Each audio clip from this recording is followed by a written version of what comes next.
Greetings, ASA members. Here are some bills which have caught our attention during the first month of the session.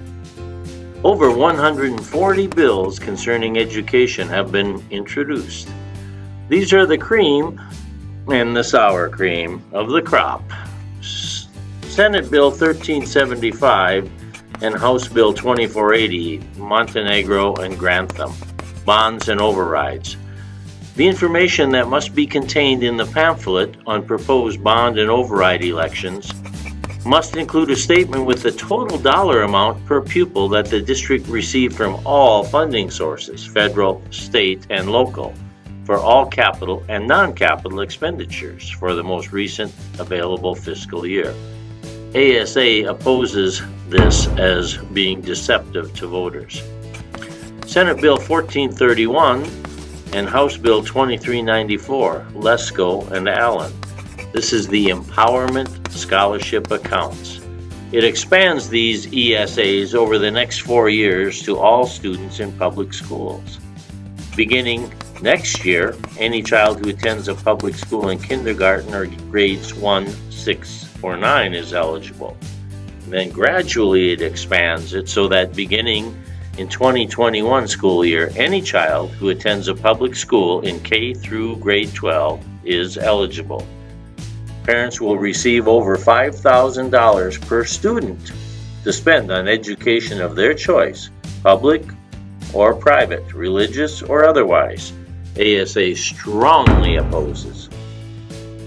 Senate Bill 1206, Allen, allows a school to dismiss a teacher who holds a teaching intern certificate, an emergency certificate, or another type of non-standard certificate that is valid for 1 year or less, without complying with the requirements found in other sections of Title 15.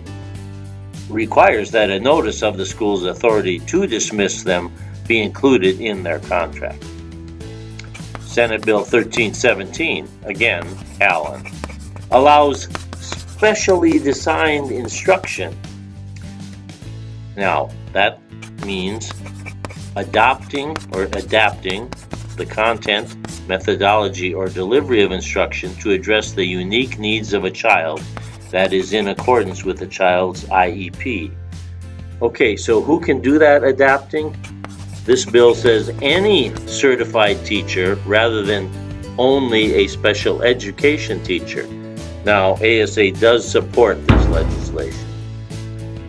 House Bill 2199, Carter, and Senate Bill 1105, Brophy-McGee.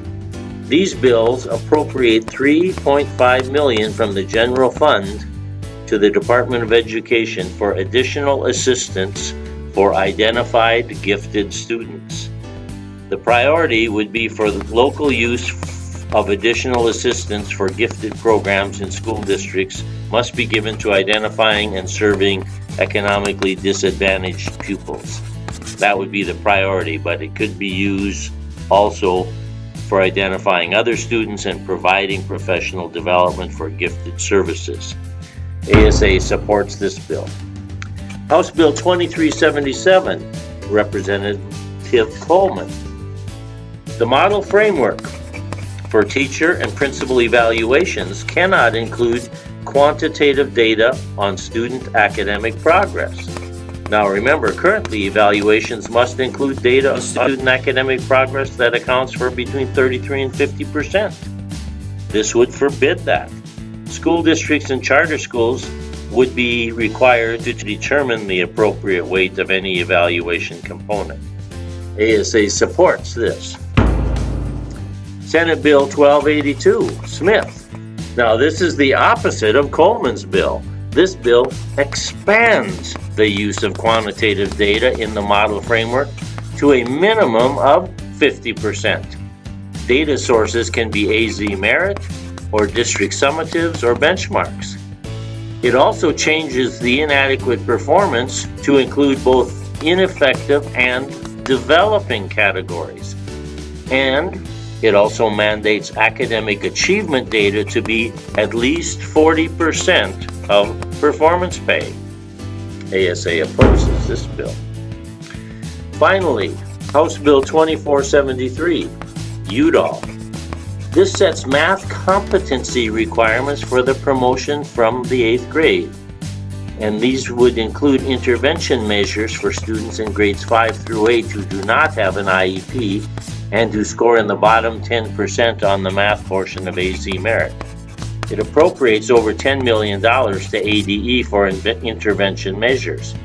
If the monies are appropriated, the school district would receive $700 for each pupil in grades 6 through 8 who score in the bottom 10%. If no money is appropriated, the school districts don't have to provide intervention.